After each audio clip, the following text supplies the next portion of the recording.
บายดีเบิร์ดทุกคนเด้อเมื่อนี้ซักพูดออกกับพานักเรียนซื้อฝึกซ้อมคือเก้าจ้าเพราะว่า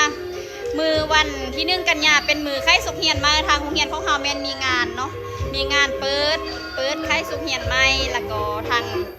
างเมืองเพิ่นลงมาเปิดอยู่พีเนาะแล้วก็มีมีอันกองประชุมใหญ่หลายเนาะใหญ่สมควรจ้าในห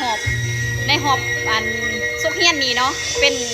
กองประชุมครั้งแรกที่ว่าใหญ่เนาะเพราะว่าเป็นเปิดอ่านการเรียนการสอนเลยเนาะ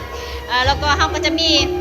หน่วยศิลปะเฮาก็บ่ได้นิ่งนอนใจเนาะบ่ได้นิ่งนอนใจเพราะว่าเฮาต้องมีการโชว์แสดงศิลปะ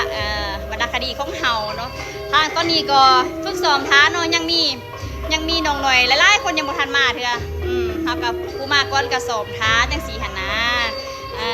แล้วก็อยากกินน้ำบ่เหือโอเคว่านี่เมื่อย FC ผู้ใดเนาะยักซุกอยู่เนาะ